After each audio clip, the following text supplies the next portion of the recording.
are sort of more vulnerable to it, but it is very, very hot. So we're just trying to keep in the shade and drinking lots and lots and lots of water. So it's it's just about bearable, just about, but you just have to keep indoors. Yeah, but thanks for asking. Thank you. Yes, hopefully you're okay. It's worrying, I know. With all the heat waves and fires in Europe, that's what we've got to get on the news all the time. Yeah, absolutely. Very exciting topic that we're going to be covering. But hopefully,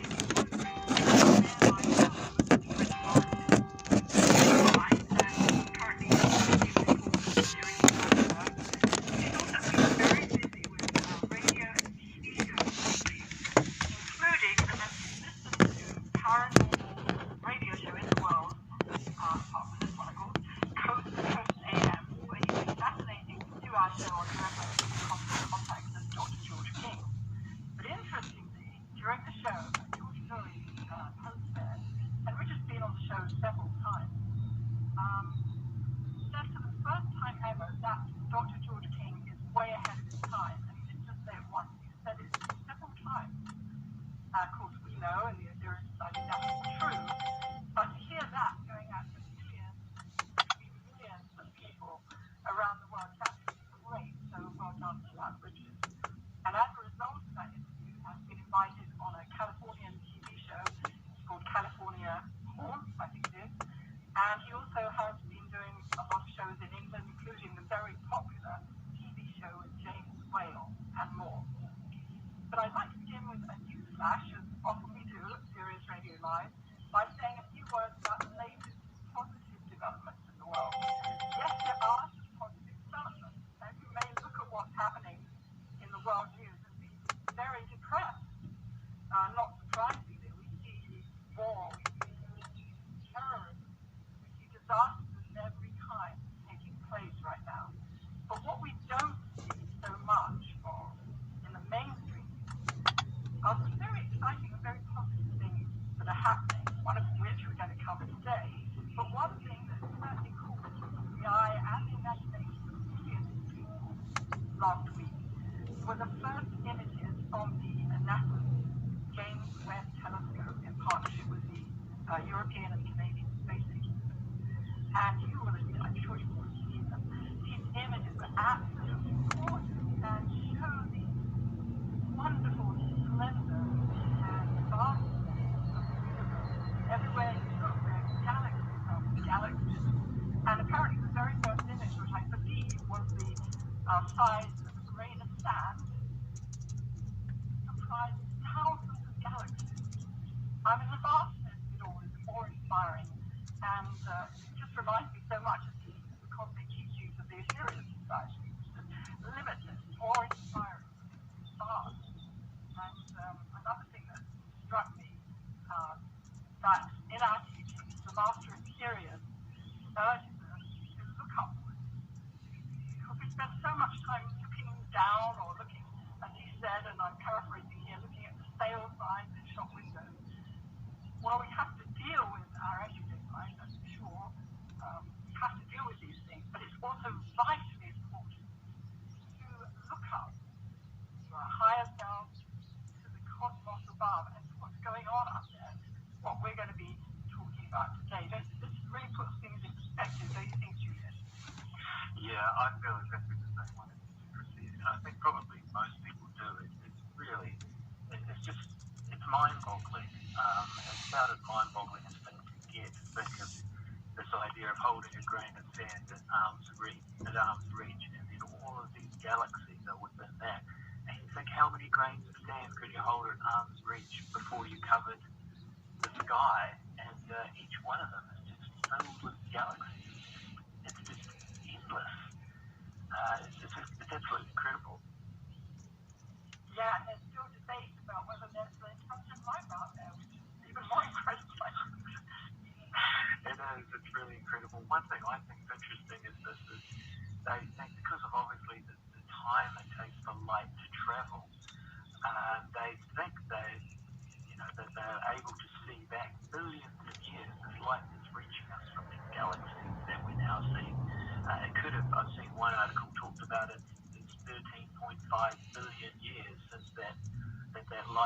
travelling from a source. So we're really looking back into time, and they talk about, potentially looking back to see the origins of the universe. I don't really see how that sort of makes sense to me, but it is fascinating to kind of think about it in time as well as space. Yeah, and I think it's great that people are thinking about those things too. Now, one thing that's also very exciting is that things are heating up globally on the UFO front.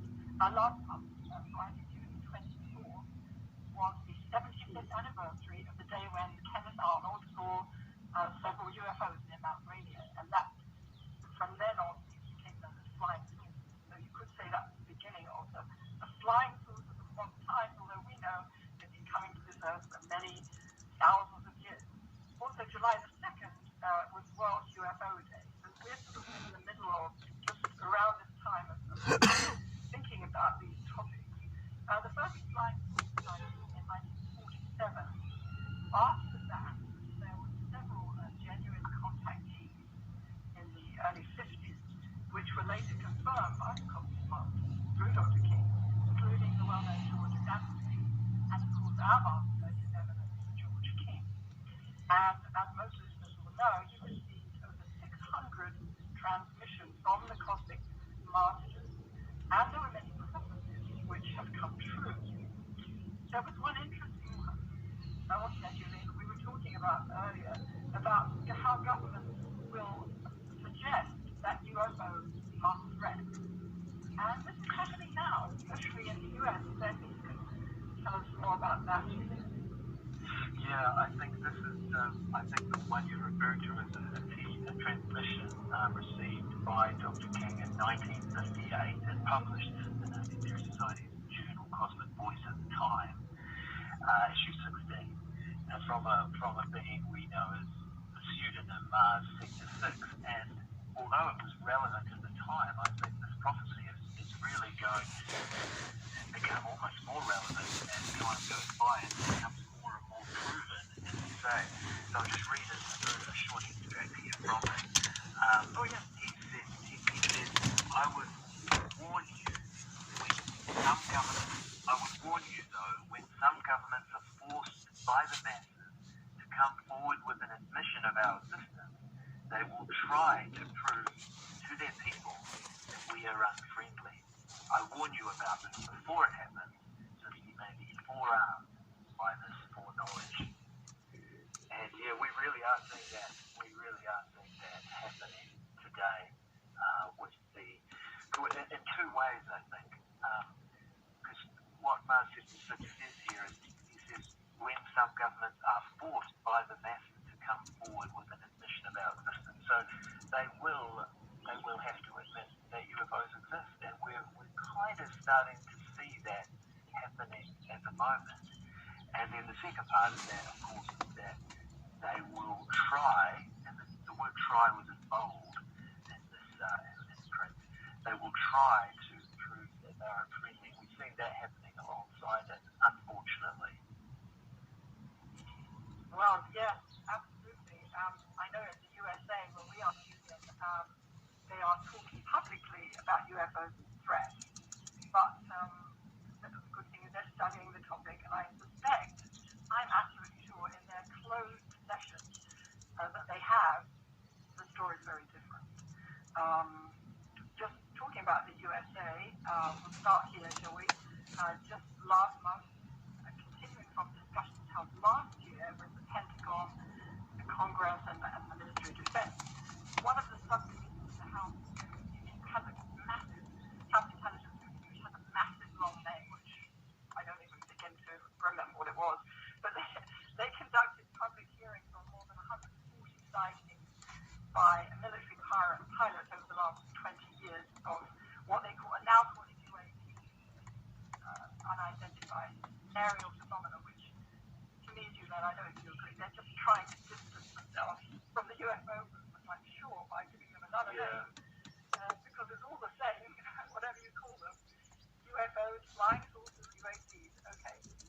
They like UAPs, so that's fine. So they have been reported to fly in all manner of inexplicable to our science ways, as hovering and changing direction with head-snapping speed that would produce deadly G-forces to any living, probably any human being inside.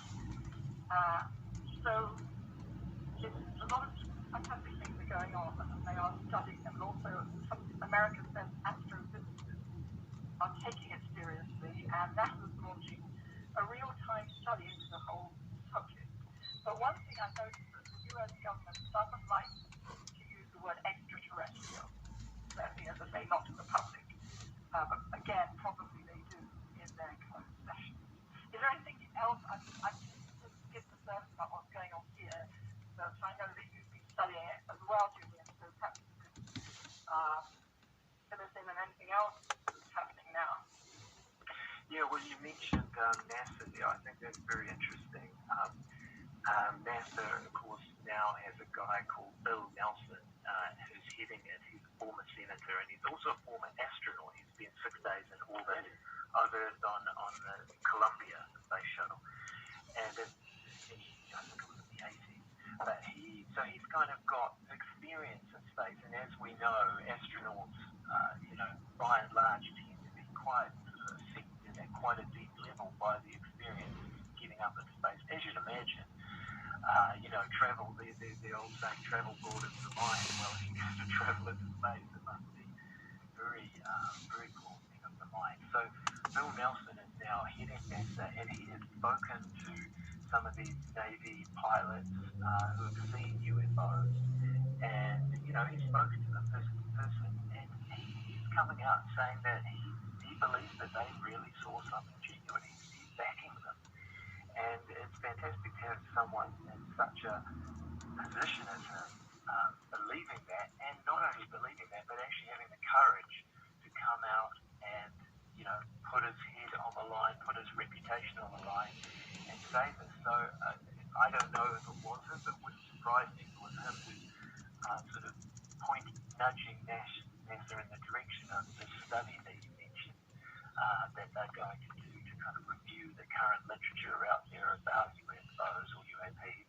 I have seen that the budget for this study is only $100,000, which is not much to doing a big study of UFOs, but I have also heard them say that it's preliminary as well. So I think that's a very positive sign. Another thing that I think is very interesting on the US front is that, as you mentioned, this report came out, and there's some really interesting moves happening. But one thing that's happening now is again, it's one of these reports that has a very long name. I might get wrong, but essentially it's legislation about the Defence Act expenditure for next year. And there's an amendment that has been now passed, I think it was just last week, by the House of Representatives here, and that's one step in a process, but nevertheless it's progressing.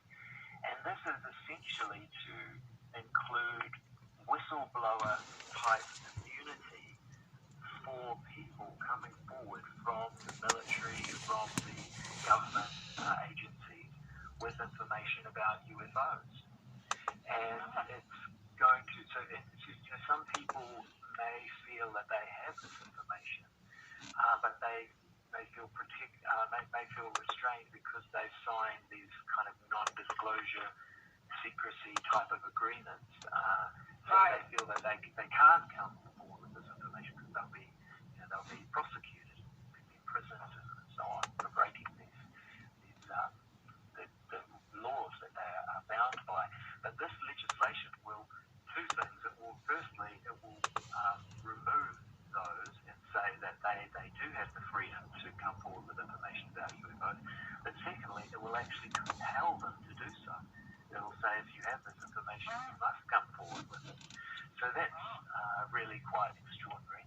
And if you think about some of these reports, here, sightings of UFOs around aircraft carriers and Navy jets and things, and stories of them being seen daily for long periods of time. And if you think of it, an aircraft carrier has around 5,000 people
which Luis Elizondo gave a video presentation, but I'm not sure it was ever aired. Do you happen to know that, Julian? I was trying to get to the bottom of that as well. There was surprisingly little information out there about it, but I'm not sure it was actually, unfortunately, because he's got a lot of insights into all of that. He's an interesting figure. He was a counterintelligence agent who worked for the Pentagon for about 10 years, I think, until 2017, where he was in charge of a program investigating military reports of UFOs. And he resigned, though, because of the extensive secrecy and other reasons. I know he distributed to the press 3 declassified videos made by pilots from U.S. Navy aircraft carriers. We were just talking about aircraft carriers. But I think he got into trouble for that, even though they were declassified. But now he speaks very openly about UFOs, and he admitted that the American people know a small portion of what he and his colleagues in the Pentagon have been privy to, which I'm sure we do. But interestingly, he and his team believe they're closer to understanding the physics of UFO technology. And he is helping to get the news out about UFOs, that's for sure. And he does regard them as real and everything like that, but he admits he doesn't know why they're coming, which is a big question. Why? And another wonderful thing about the cosmic teachings of the Assyrian Society is they take as much, well, they do explain to us why scientists are here, why they're coming, to help mankind in various ways, to teach, but more importantly, to help the goddess on which we live, breathe, and have our being, a Mother Earth. So the why, the big question why, I'm throwing that one over to you. Well, it is a big question. It's the biggest question of all. And I mean, really, in terms of issues that are important to our society, our civilization, there's not much more significant an issue than another sort of culture, another life form from outside of our world communicating with us. So it's just so, it's clearly obvious that there are forces at work trying to prevent this information from being disseminated and made known to the public, and that's exactly what the Cosmic Masters have said. But they do want to help us, and they have helped us really for literally millions of years. And in the past, as we know from the teachings of the Assyrian Society, they've had much closer communication with us in the times of Atlantis and Lemuria, for example. There was a much greater communication. But, of course, humanity is a very stubborn race, and we're very resistant to evolving. And so we're sort of backward enough that we keep making the same mistakes. So they can only work with us as much as we can, as they're able by the law of karma. But they care about us, they have a great love and compassion for us, and they've been trying to the best, to every way possible to help us as we evolve. And as you say, the Mother Earth that we are having complete disregard for in the way that our civilization acts. They have a great love for her, and of course she is moving through her evolution as well. And the vibrations of all life upon Earth are quickening, and we're heading towards a new age, and so they want to help this new age transition smoothly, and they're trying to help us by giving us spiritual teaching, by telling us the very best things that we can do, which is very simple. We just need to turn back to the spiritual teachings that they've been giving us throughout the ages. Their emissaries, Jesus, Buddha, Krishna, and many others. And they're doing all they can. It's really up to us now to act. And some people often ask for a sign from the cosmic, from UFOs or extraterrestrials, give us a sign, but they really want us to give them a sign that we are maturing as a race and ready to take them seriously and take responsibility and stand on our own 2 feet.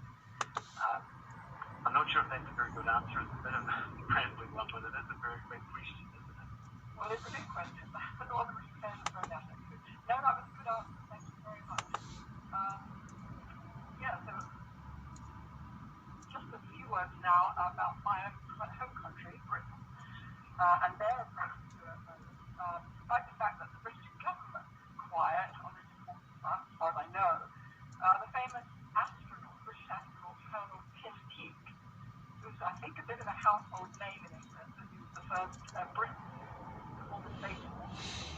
And Peake, when he was asked in the media about the amount of discussion unfolding on UFOs, said it was a good thing, and the hundreds of sightings he had seen filmed by the military could be aliens. And he even suggested that the intelligences that man UFOs are time travelers, or perhaps they are robotic craft sent to Earth by extraterrestrials, which I have to admit raised a few eyebrows in more conservative circles, but is certainly, as we would say in the theory, slightly closer to the truth. And perhaps I heard actually about a fantastic survey that took place by Newsweek. This is incredible, Julian. 1/3 of the British public have seen a UFO, with 58% of those reporting them to the police. So, wow, that's amazing. Police must be busy. 45% they thought UFOs never existed for as long as they can remember, and 23% describe themselves as true believers of extraterrestrial life.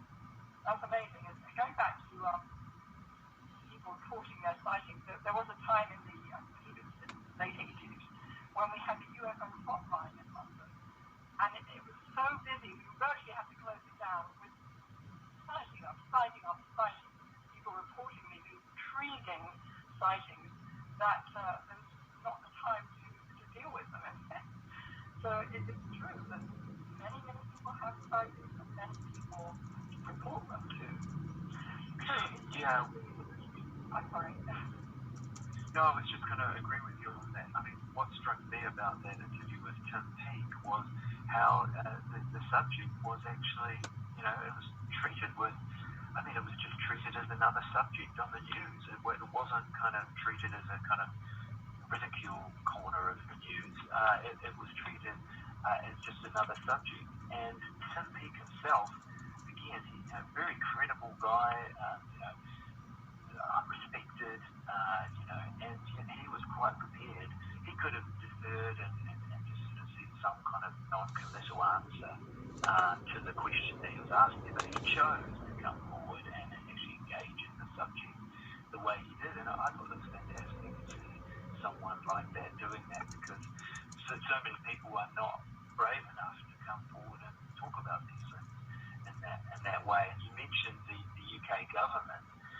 They are, very dull on this subject, I have to say. I mean, they just tend to say things like, well, that Baroness Goldie, was asked a question about this in May, and she just said something to the effect of, well, we take all threats seriously, all credible threats seriously, but, just didn't engage in it. And that was being asked about whether they were interested in this information that the US has. So, yeah, it's just great when people come forward and talk about it in a serious way. It helps remove the stigma for everyone. Yeah, and I know we can't take full credit for this, but I do believe that the Area Society has quite a bit to do with public interest in UFOs, because, we've been promoting the topic, and Richard Lawrence has definitely been spearheading this, known as the UFO guru in England, non-stop virtually for decades. And so it has gone out to, millions of households. And we know from our teaching that the quote that you mentioned, referred to earlier, that we take that one step towards them, then they are able to take a step towards us. And the more we do this, the more we talk about them, the more we research them seriously, then the more they need to, appear to us and work with us, cooperate with us. That's what they are doing. So, yeah, and that's right. And in that message from Sector 6 that I referred to, he said, he literally said that. He said something to the effect of,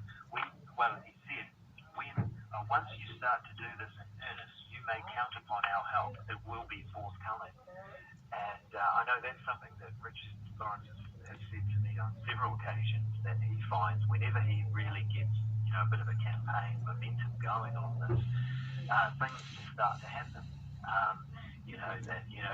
Sightings appear in the media and stuff.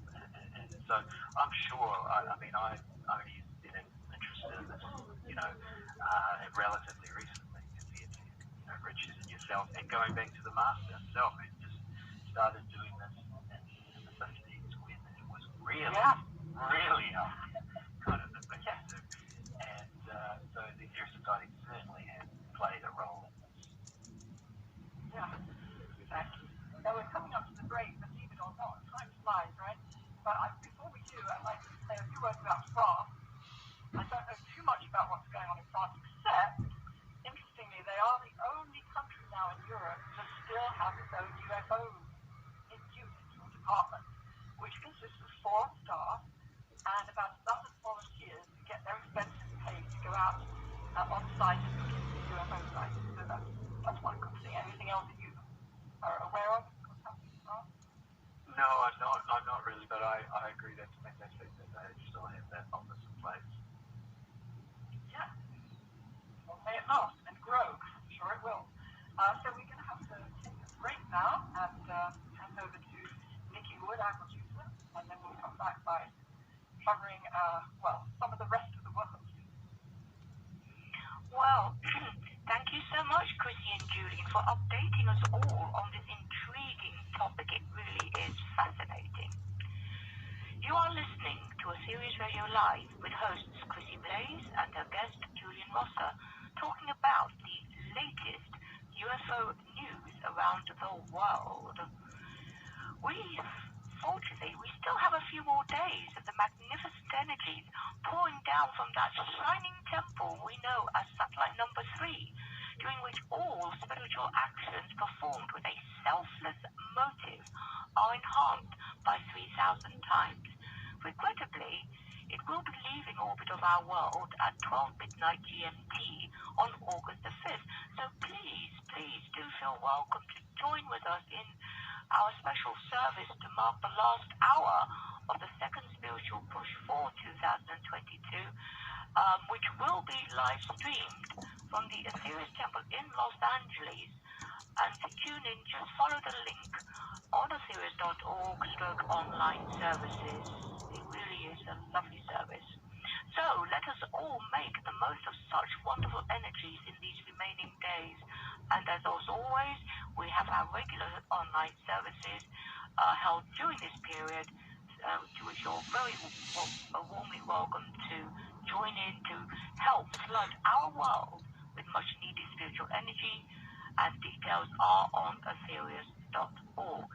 Now, we have an exciting event here in the UK coming up this Saturday, July the 23rd, our pilgrimage to Holston Downs in North Devon.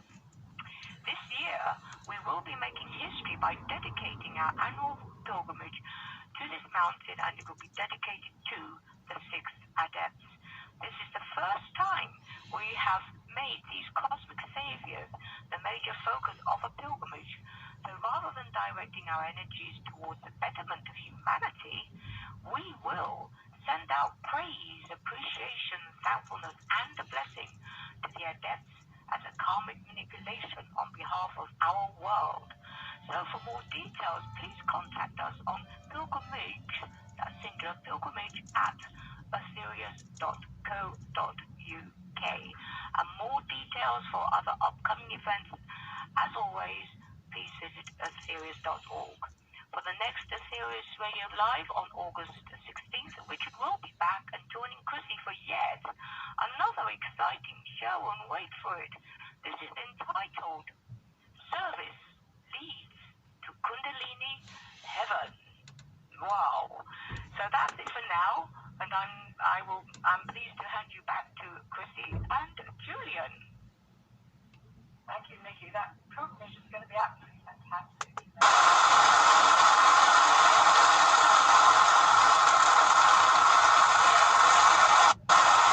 And I tell you, if you're listening and you live in England, you have to go to one of the pilgrimages.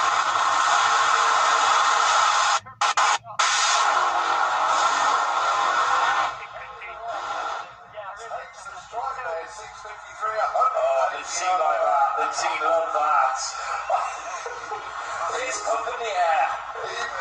And there has been a really revealing report out of China which indicates that the country has this massive alien hunting telescope. Now, I've read that it's called FAST FAST, but I think it has another name too. I think you have another name for it too. I saw it referred to as Sky Eye, but I think it's the fast maybe.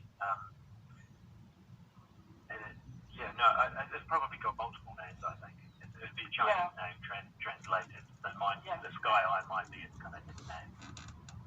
Right.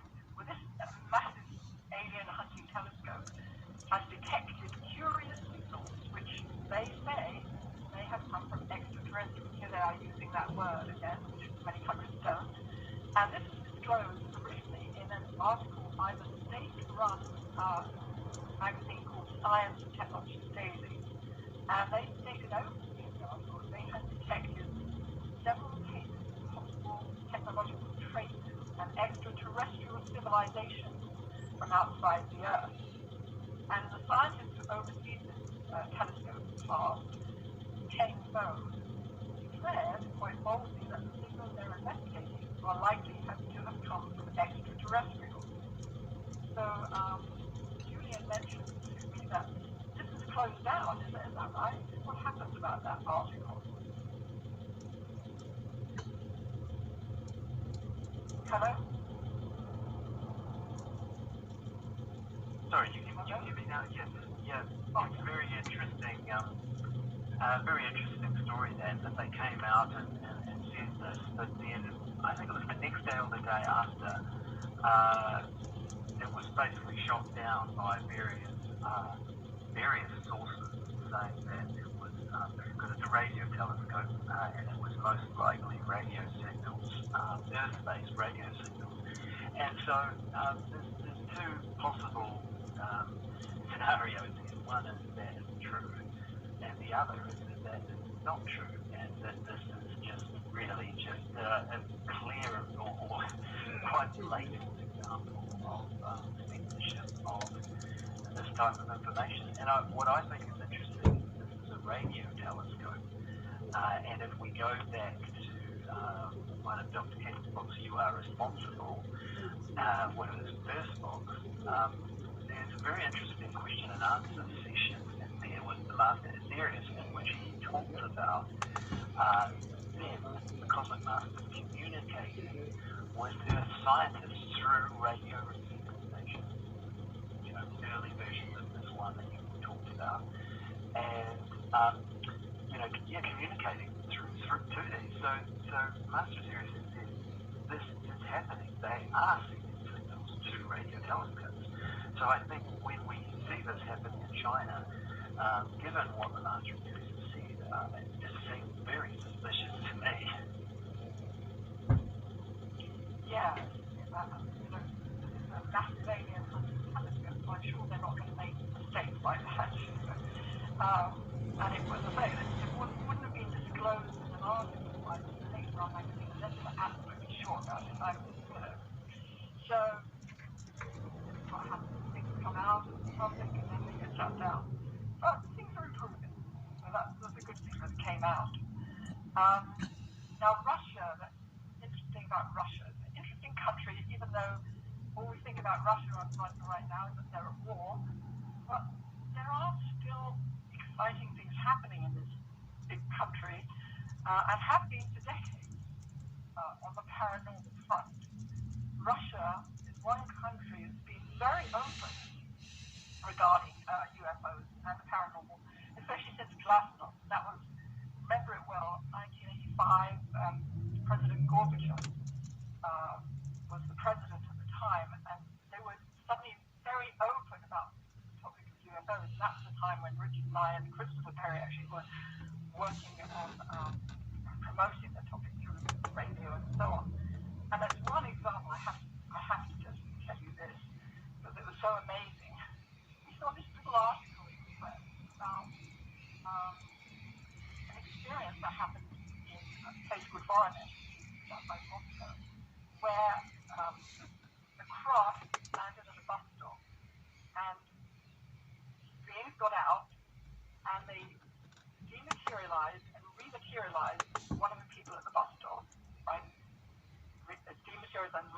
realized was, and they left behind a rock. So it was a tiny, tiny little thing in the papers. We used to scour the papers for things like this. And so I got on the phone to TASS, the journalists at TASS, the Russian news agency, right? And they were very, very open about it. They said, oh, yes, this happened, and they left behind a rock, and they're in laboratories now testing the rock. So I said, can I get back on the phone? So back on the phone, and it was still very open. They hadn't found out yet what it was.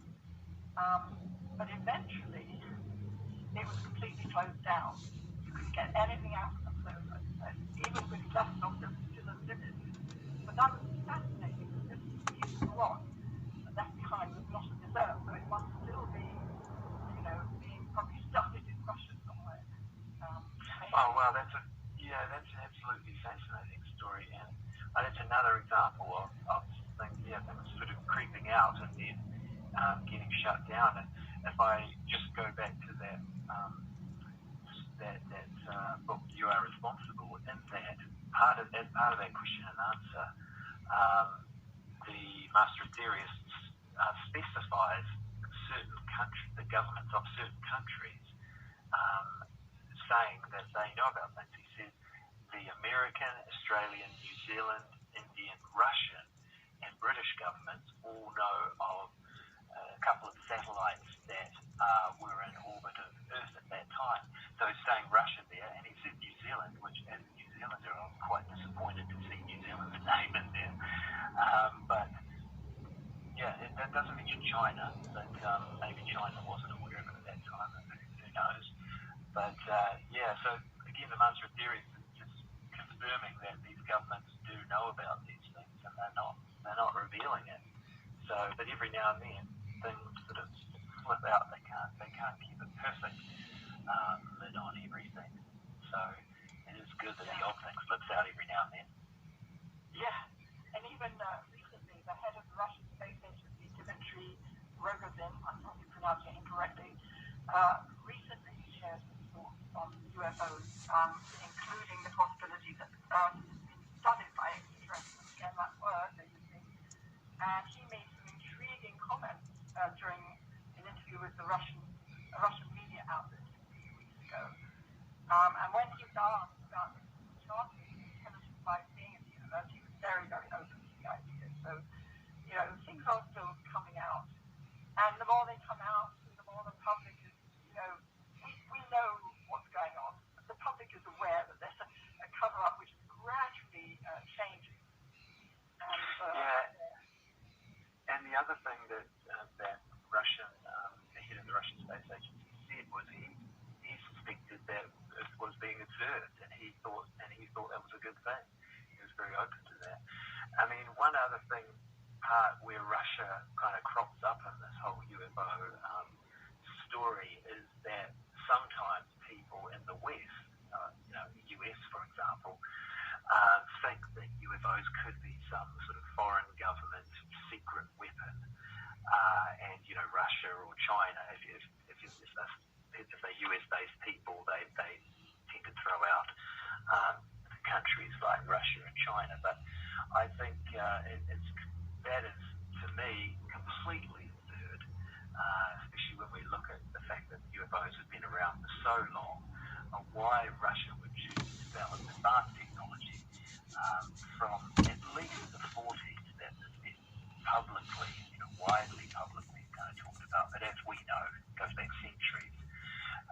So it's a completely absurd kind of concept. But just on the 13th of July, the Wall Street Journal, of all places, the Wall Street Journal had an article about UFOs, and it was called Putin and the UFO Sightings. And I think it just showed, as we know, as Last Sector 6 has said, the financial institutions of the world, are behind, some of the conspiracy to cover up the truth of extraterrestrial life. And so I'm not saying the Wall Street Journal are a part of that, but they've put an article out there saying Putin and the UFO sighting. And this article essentially says that that argument that yes, UFOs may not be aliens, but they may be new weapon systems in countries such as Russia. So while the cracks in the dam of truth are starting to burst and truth is coming through in some places, there are still some people who are still desperately trying to hold this information back and sow these seeds of disinformation and untruth. And coming back to that concept we talked earlier about UFOs being a threat. They're never going to win because the thing is that people keep seeing them. People keep seeing them. When people see something right in front of their eyes, they're going to believe it. And this is what's happening all over the world.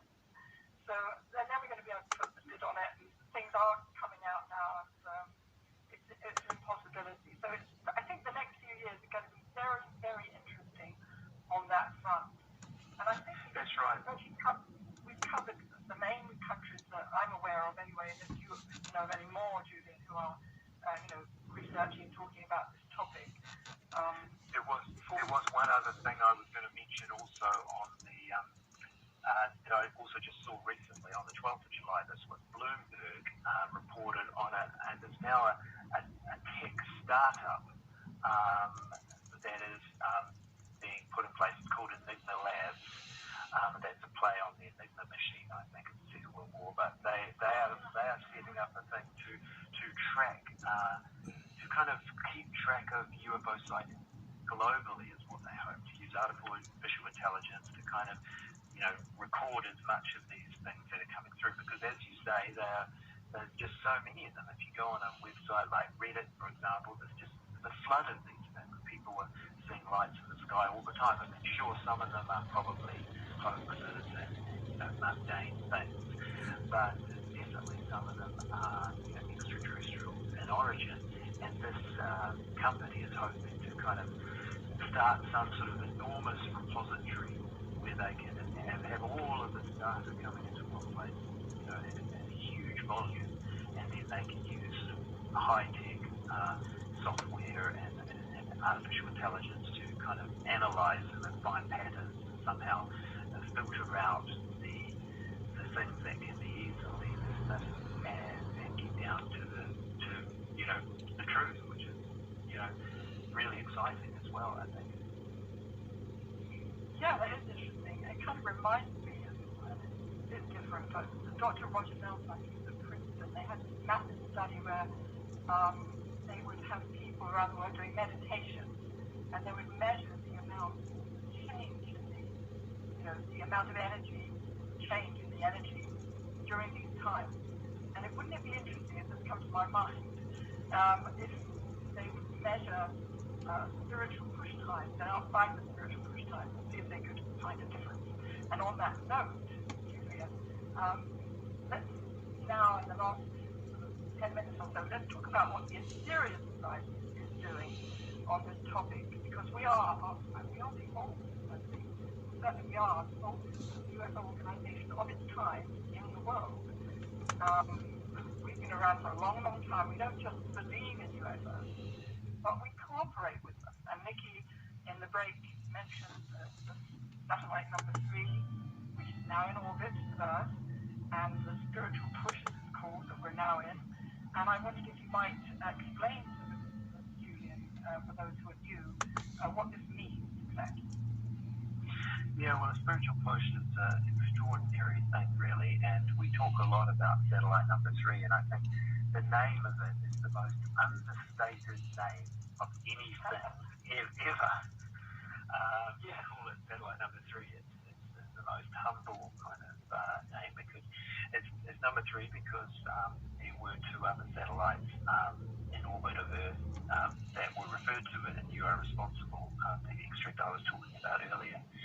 And it comes into Earth, and the first one of these, of course, was in 1955, the first spiritual push of modern times, which itself implies that it's happened, or something similar at least has happened in the past. And this craft comes into orbit, and it was reported at that time that it was coming into orbit 1,550 miles above Earth. It's an enormous spacecraft. The technology aboard it must be chance of even remotely kind of understanding how it works. The people on the Cosmic Masters operating it have spent tens of thousands of years preparing for their roles, training for them. And that is because what it's able to do, of course, is to potentize the karmic effect of all spiritual actions by an incredible 3,000 times. And that's any unselfish spiritual action. And so how they do this, we just have no idea. But it's obviously a very potent time, and praying is something that is very good to do every single day of the year. Every minute of the day is a good time to pray. But certainly during these times, if the karmic reaction, karma, as we know, is the law that the reaction has an opposite and equal reaction. So the karmic consequences of a prayer are just so much more potent during the times that satellite number 3 is in orbit of Earth. And it's here 4 times a year for around about a month or so each time. As Nikki mentioned, it is currently in orbit, and it will depart at midnight GMT on the 5th of August, returning again on the 3rd of September. So it's invisible, and it has incredible technology not only to potentize our spiritual action, but it has this ability to remain completely invisible to the naked eye, but even to radar. It sort of has this ability to it absorbs radar so that it's not reflected back in such a precisely configured craft. And the people on board it are working during the spiritual push.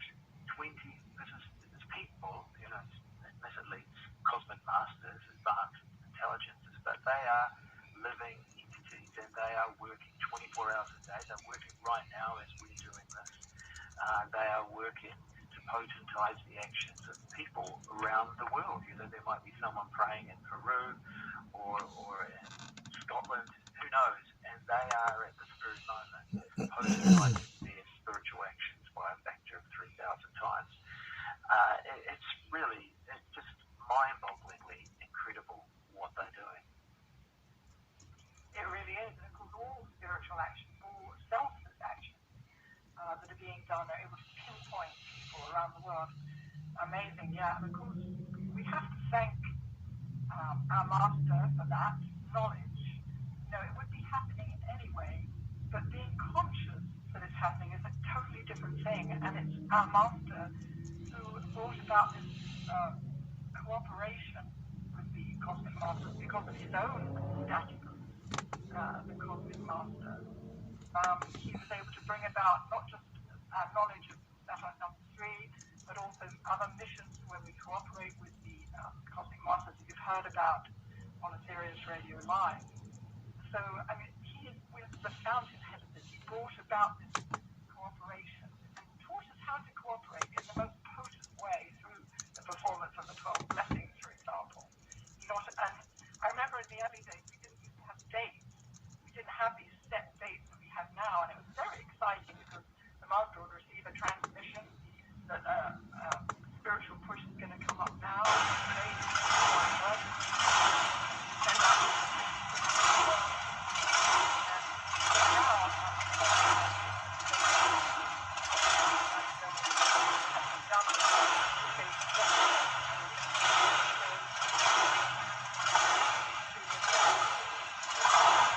But when we know that the times are on, and they are now, then we can do even more consciously. I think it makes a huge difference. And there's one thing I want to say, something that happened to me, and we used to, 80s and 90s, we did, especially the sort of 80s actually, we did a lot of radio. In England, they had masses of these little radio stations all over the world, all over the country. And there was one night when I went down to a radio station in Brighton, and it was probably about 1:12 or 1 in the morning, quite early morning.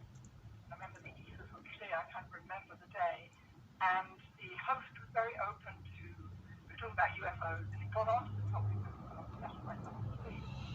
And since we were in a spiritual push, I thought, well, why not get everybody to join in? And I thought, well, I wonder who's listening at this time, but apparently the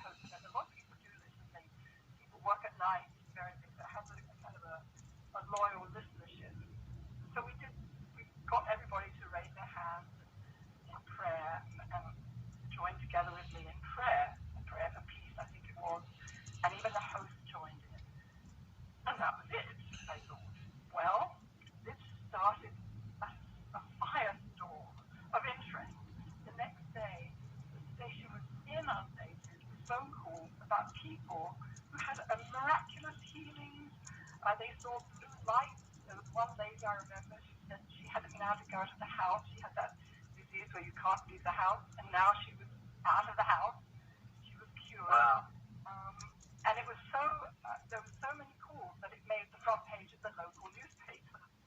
So I'm not saying this is going to happen every time that we offer our prayers, settlement number 3, but do know that these are miraculous times in which we're living. And so miracles are kind of the order of the day. We may not know, who's being healed by the action of your prayer for a person, a healing prayer, but we do know that these kind of things are happening. I mean, these are advanced cosmic masters who are able to do the things that Julian mentioned and far more. And so we just have to take that step. We just have to raise our hands. We have to open our hearts. We have to lend a hand to help hand to people. We have to be as people should be on this planet. And when we do that, so that's again. It's just really incredible. So I thought, Julia, that we could get people to join together in prayer. Recreate this spiritual energy, which, as we know, the world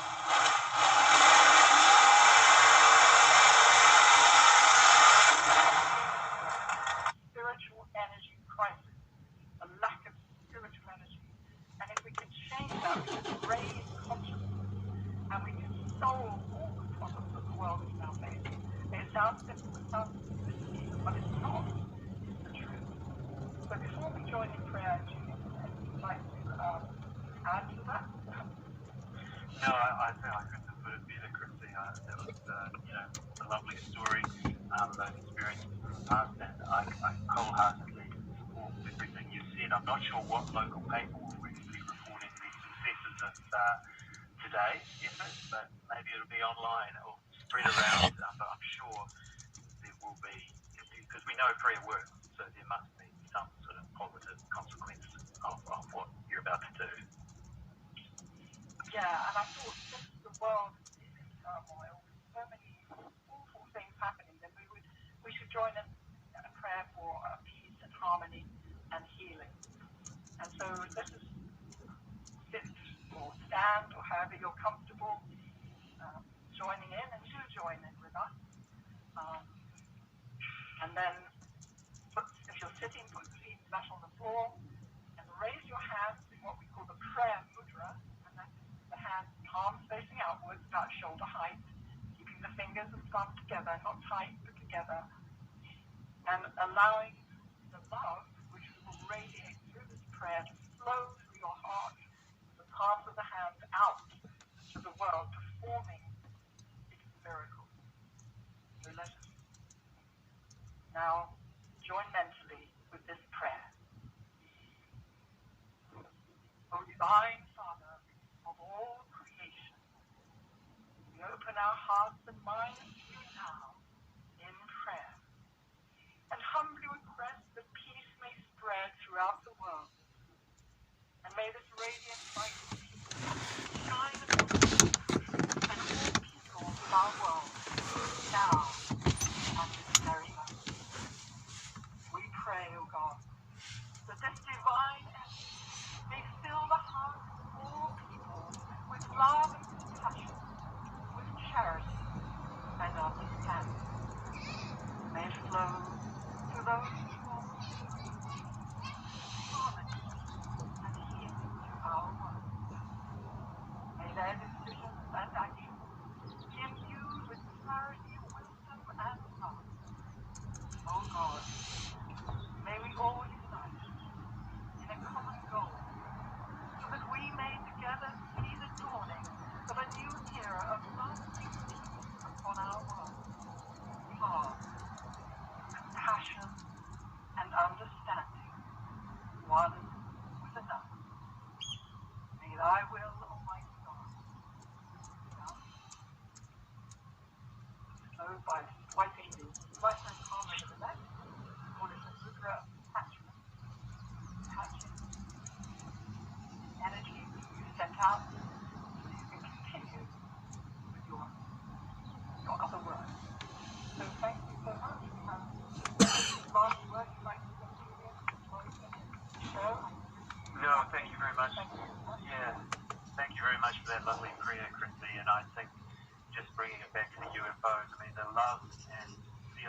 had in that prayer event to an even greater level. That's what these UFOs and the beings on this represent, and that's what they have for our world. So they're certainly not a threat. They represent the very antithesis of that, and it's all positive. So thanks for having me on the show, Chrissy. It's been a pleasure.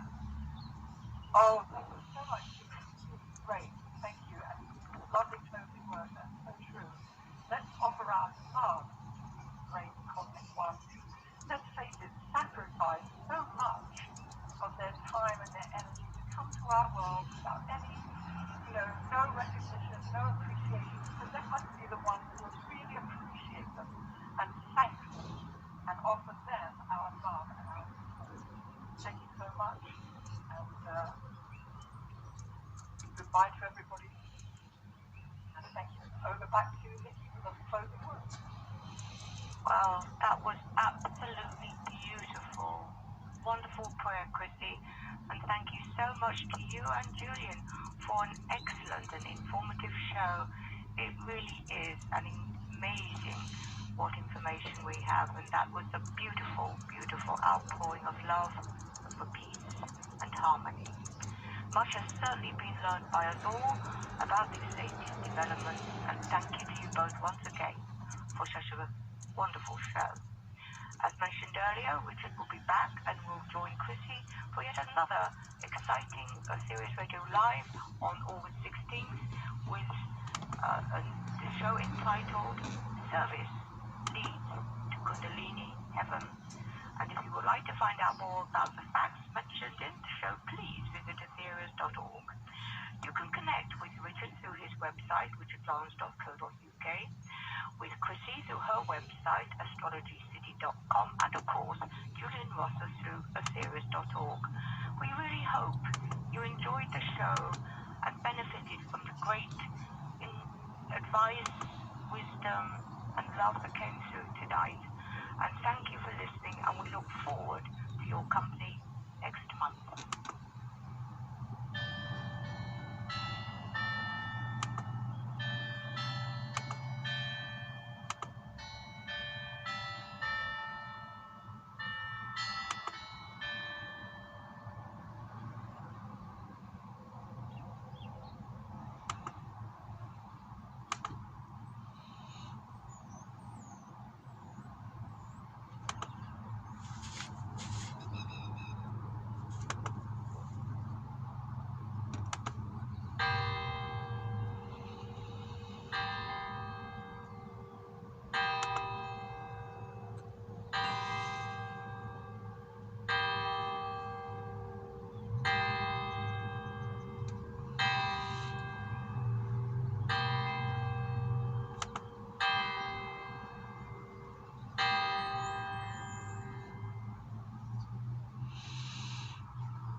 Chasing that A and want to save time on proofreading?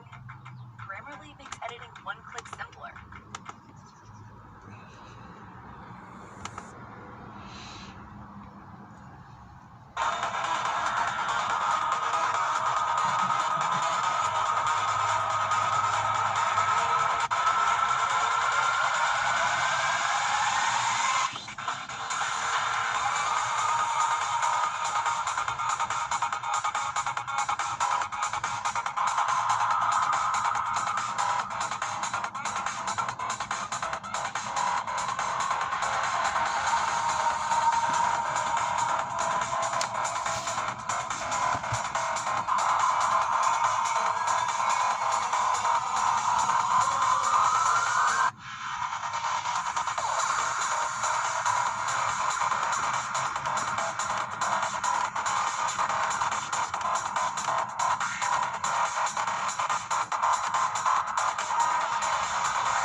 Bye.